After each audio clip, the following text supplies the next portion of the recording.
Subís a un tren en Boston, con destino a la costa oeste de Estados Unidos. Antes de bajarte, vas a cruzar 20 horas distintas.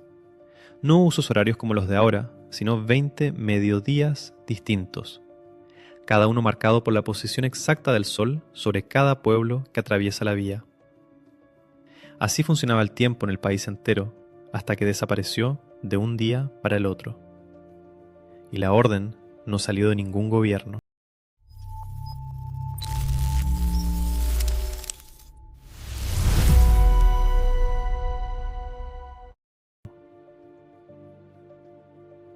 A mediados del siglo XIX, cada ciudad de Estados Unidos calculaba su propia hora con el mediodía solar de ese lugar exacto.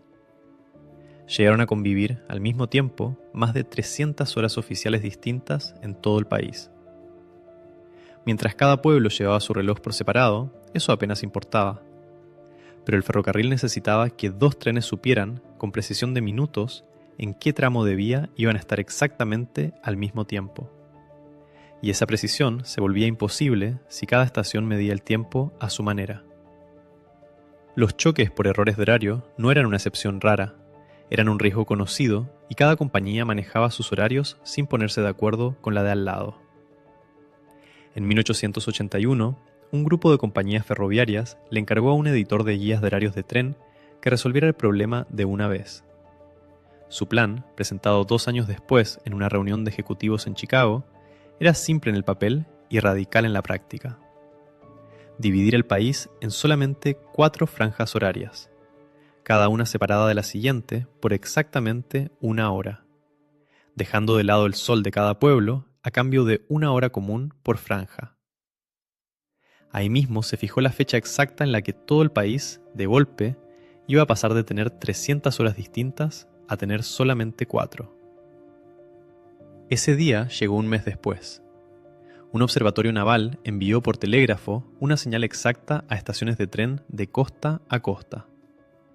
A esa señal, cada reloj ferroviario del país se ajustó al mismo instante, algunos adelantándose, otros atrasándose varios minutos de golpe.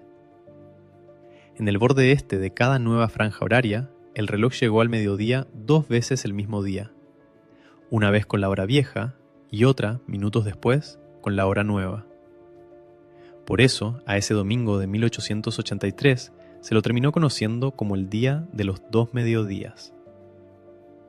Acá aparece la parte que sorprende incluso a quien ya conoce la anécdota del Día de los 2 mediodías. Ese cambio no tenía absolutamente ningún respaldo legal.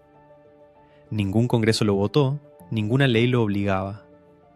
Fue literalmente un acuerdo privado entre compañías de tren. Y funcionó solo porque el resto del país, oficinas de correo, diarios, negocios, decidió por su cuenta seguirle el horario al ferrocarril, no porque nadie estuviera obligado a hacerlo. Y esa falta de ley de fondo tuvo consecuencias reales durante décadas.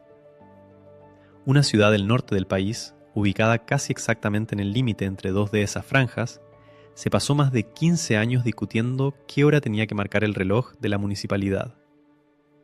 Un intendente ordenó el cambio a la hora nueva, la mitad de los comercios lo ignoró, la medida se revirtió. Un industrial de la zona, cansado de la confusión, se mandó a hacer un reloj de bolsillo con 2 esferas, una con la hora del pueblo, otra con la hora del ferrocarril. Recién 35 años después de aquel domingo de noviembre, el Congreso convirtió por ley lo que ya era costumbre desde hacía toda una generación. Y ni siquiera lo hizo por su cuenta, lo metió adentro de una ley pensada, sobre todo, para otra cosa: ahorrar combustible en medio de una guerra. Esa pregunta, ¿quién tiene de verdad el poder de decidir qué hora es?, nunca terminó de cerrarse del todo. El 14 de julio de 2026, la Cámara de Representantes de Estados Unidos votó a favor de terminar con el cambio de hora estacional. El Senado, hasta ahora, no se decidió. Así que la próxima vez que mires la hora en el celular sin pensarlo 2 veces, vale la pena recordar que ese número no lo definió ninguna ley de la naturaleza. Lo definió, primero, un acuerdo entre un puñado de empresas que ni siquiera te pidieron permiso. Y todavía hoy sigue siendo un acuerdo que un grupo de personas puede volver a cambiar. Speed Científico. Historias que explican por qué el presente es como es.